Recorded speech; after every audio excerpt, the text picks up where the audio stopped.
Howdy, apologies for the delay in getting started. The iPad decided to stop working. Cheers. So I was hoping to be showing you all the different stuff on the screen. It won't connect. What a pain in the ass that is. So cheers, everybody.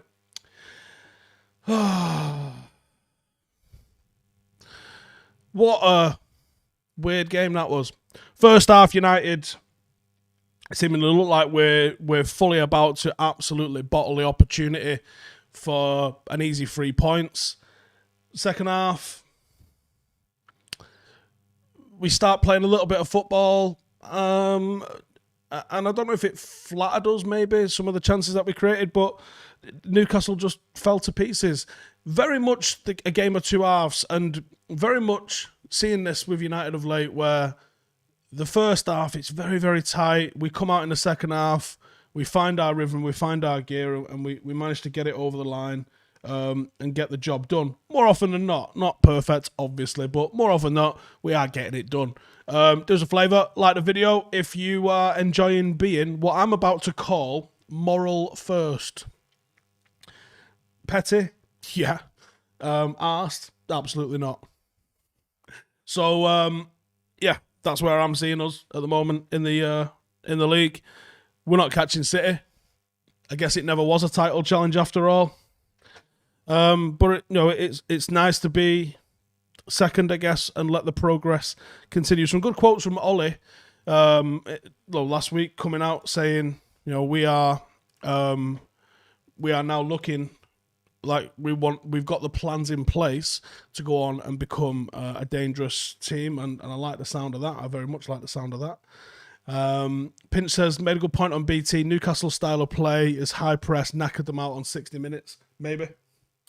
Ollie, you could say what done by Bruce's tactics, because if it wasn't for Newcastle running out of steam and brilliance for Rashford, not really. You could say Ollie's tactic was to stay and ride that storm and then see him out towards the end and make it comfortable, which is what it was in the end. Uncle Doobie says Steer's a bad manager of his iPad. Honestly, it's a pain in the ass, isn't it?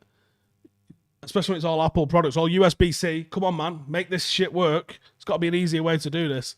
I can screen share it, I think. Although I don't know, will it come up on there? It'll come up on my telly. No use to that to anybody, is it? Let's get into the stats though anyway, so let's have a quick look. United ended up having 15 shots, 7 of which was on target. 10 shots for Newcastle. They went 3-0 for shots ahead. They had 6 on target. When you look at the shots though, the vast majority of the Newcastle shots were, I'm a big fan of this, a lot led by expected goals, but the vast majority of the Newcastle shots were from outside the box. The closest one that they had in terms of shots was the one that went in. What does that tell you? You need more of those. United, we had 3 shots. Marcus was from a similar range, similar sort of place inside the box to where Saint-Maximin was, literally. We obviously had one from the penalty spot and then one from the opposite side of the 6-yard box. We also had maybe another 3 or 4 from inside the box as well. So decent shooting opportunities for United. We created good goal-scoring opportunities, and we took them. Sound. That's all you've ever wanted, really. And that would be that. Marcus, 1 goal from 2 shots. I'm not sure. Oh, Marshall did have 1 shot. Yeah, 1 shot from Tony Marshall. Again, it was an underwhelming performance, I thought, from Tony. I'll go into it a little bit in depth on my fan cam, so I won't go over the same ground there, really, and I'll just say go and watch that. More talking about his movement, what he did and what he didn't do. And I think it's well worth going and having a look at.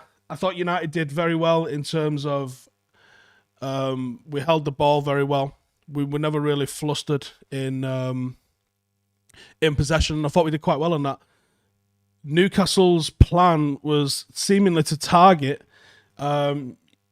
United's right, their right, our left, in behind Luke Shaw and Marcus Rashford, maybe in an attempt to try and peg Rashford back a little bit with long balls, and they failed in that hefty, in a real big way.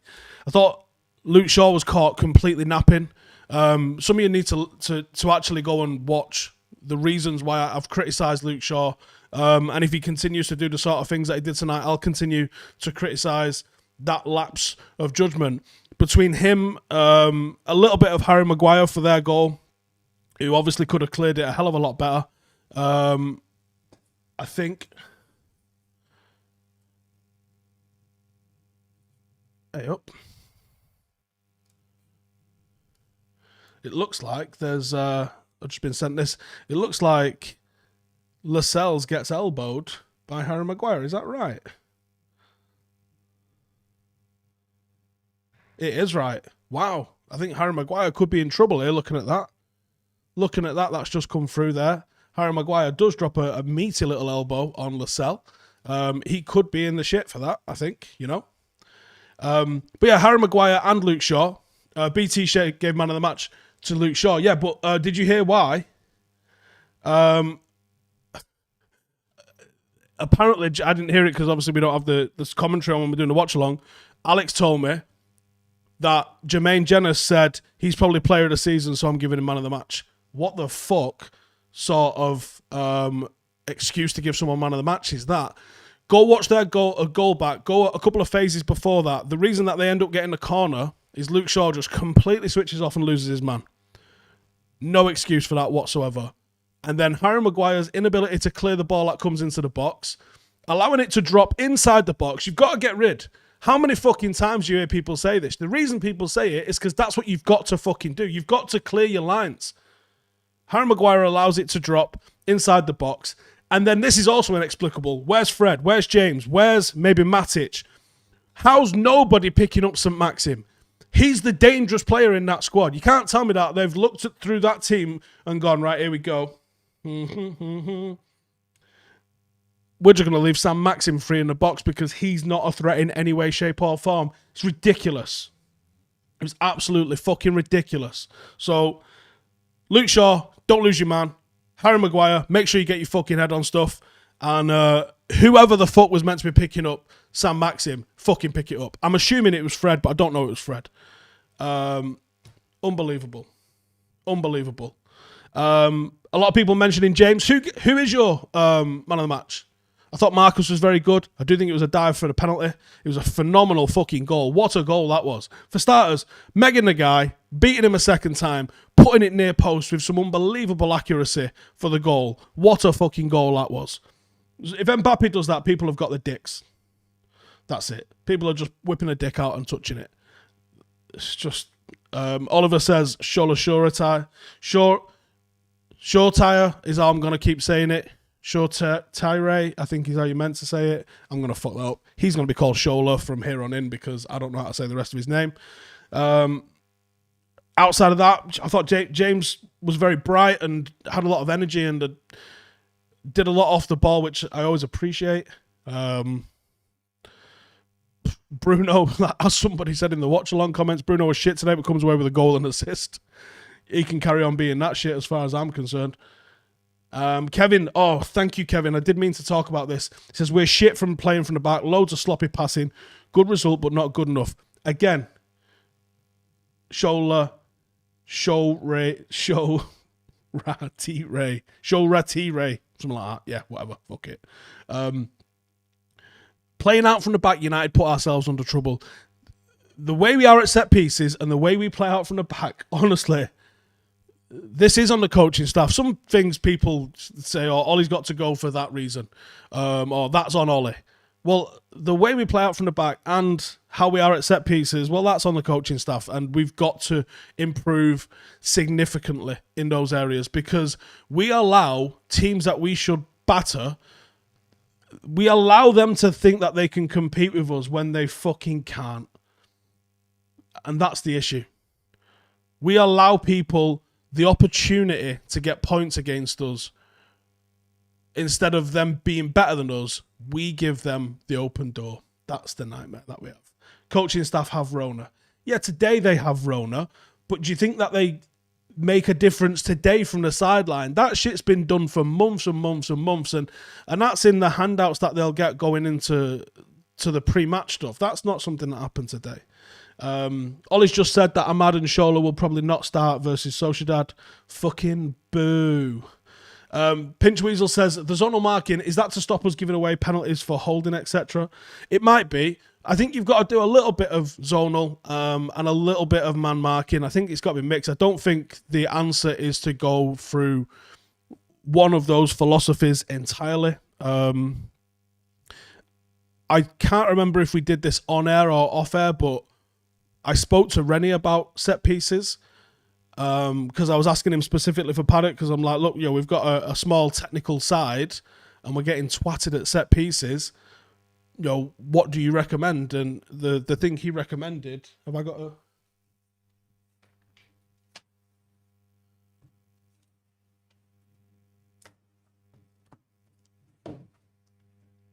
See if I can show you what he was showing us. Can you see that? Let me just see if this shows up on camera. Not really. All right, fuck it, never mind. Basically, you have a couple of players, one front post, one level with him facing the corner on the edge of the 6-yard box, one a couple of meters behind him, forming like a little L. That's your screen. So 3 of your bigger players. So in United, I would probably guess that's going to be... Fucking hell, we don't really have any, do we? So this is how short of good headers of the ball we are. Jesus, who have we even got? This is the issue. Why are we bad at set pieces? Because we don't fucking have anyone. Right, I'm going to say I'll put Matic on the corner and then we'll go Lindelof on the post and Wan-Bissaka in behind, or maybe switch Wan-Bissaka and Lindelof in behind. Then you have your best header, which for us is Maguire, weirdly, and you leave him in the middle of the 6-yard box, not marking anyone, not marking a zone. He's just there. And when the ball comes in, those 3 provide a screen on the L. So that would be Wan-Bissaka, Matic, and Lindelof. And then Maguire's job is get your head on that fucking ball. No matter what, get your head on the ball. You're not marking him. You're not marking him. You're not marking him. You get your head on the fucking ball. That's it. So we'll be doing that with Paddock FC. And yes, United need to be doing that as well.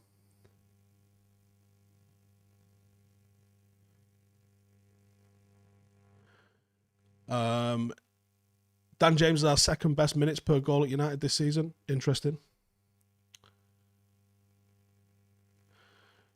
We nearly conceded a goal to Almiron because he doesn't have pace.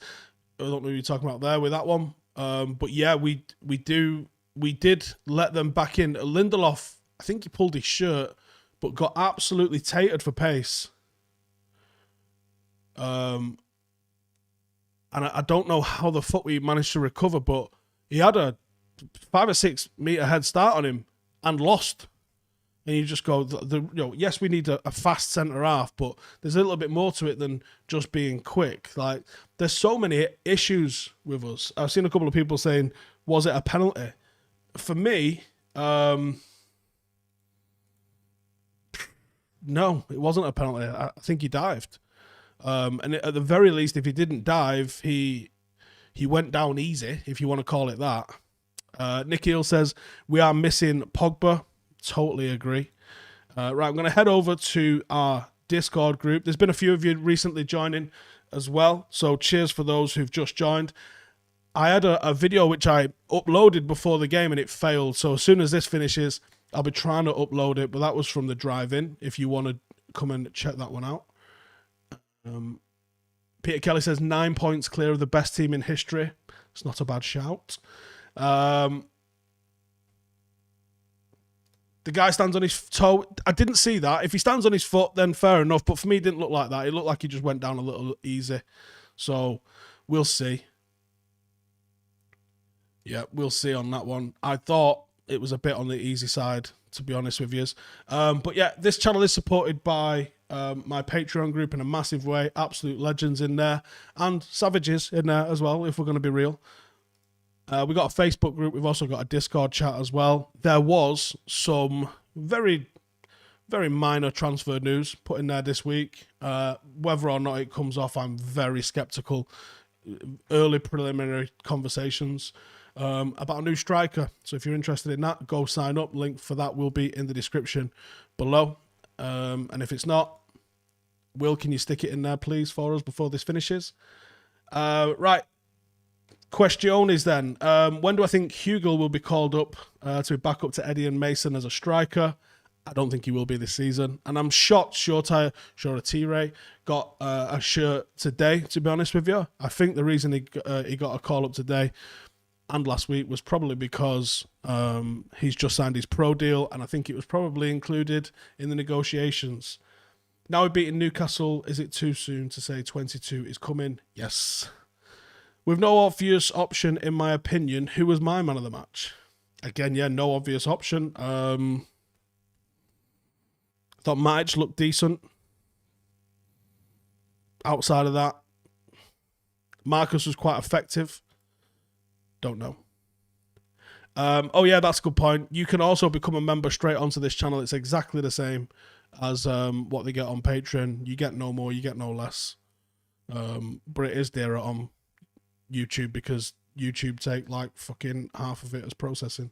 But it's exactly the same thing. So I will upload it to YouTube members as well. So you can either join as a member or you can become a Patreon as well.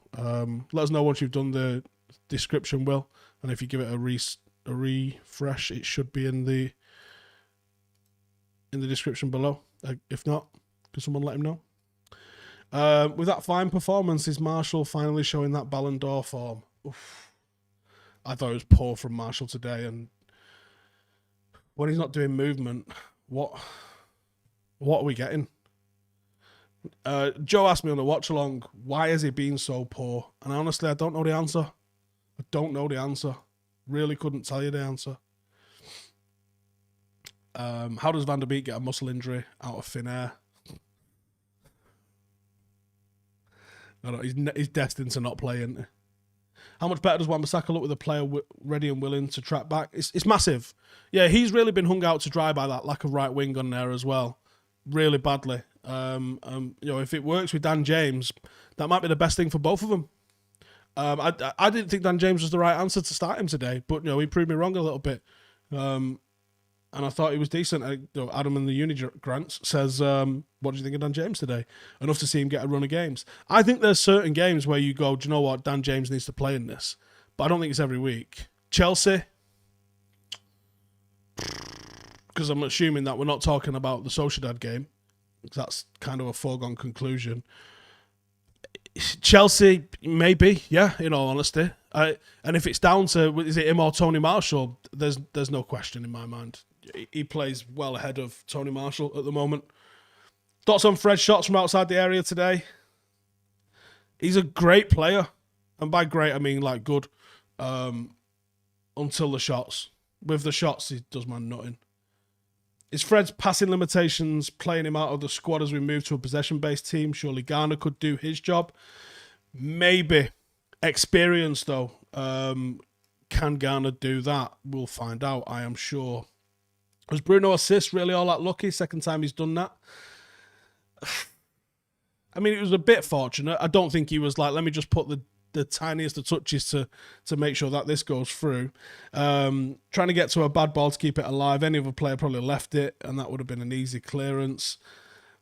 I think he's been fortunate, but sometimes you make your own luck, don't you? And I think you make your own luck by working hard, and that's maybe something that Tony Marshall could work on. And Blake saying there, does Marshall even get the chance to play against Sociedad? I don't think he deserves it, but I think he should be given it. You know, what if you want to start giving people the night off, which you should, that's the one for me, is Marshall plays 90 minutes in that game. How can I say Marshall's link-up play is good when it never ends in him running into the box? He continues to link the ball until we lose the ball. Yeah, I think that's the thing. His link-up play is... There's a few people that have just got this... They've got all... It's like they've got a jigsaw piece, but they don't know what the fuck they're making out of it. And they've got all the pieces, and they're like, right, I think I know what I'm doing here. And they make a tree instead of a fucking Ferris wheel. And I think that's what's happening, which was a shocking analogy. I'm sorry. I'm tired. I think that's what they're doing. These Freds, that they kind of know what they want to say, and they think they see something, but they're not really seeing the bigger picture. For me, it's not necessarily about he never ends up making a run in the box. For me, it never results in chances. I want my forwards link-up play to result in chances and near chances and, oh, fucking hell, nearly. Like Bruno. I don't mind Bruno losing the ball because guess what? He's trying to make stuff happen consistently. And if he's not trying to make things happen consistently, what the fuck is he doing? You know, today, pretty ordinary performance, comes away with a goal and an assist. Yes, one of them is because he took a penalty. Like Tino's saying there, the other one is because, here we go. I'm going to try and get a toe on that and make something happen because I'm trying. So, I think you're right. I think the link-up play, he's over-egged because he's putting a lot of passes together and people go, oh, that looks to me like link-up play. But real good link-up play, you got to go back and look at what Cantona did and what Scholes did and what even Wayne Rooney did. This is good link-up play. One sec. Joe!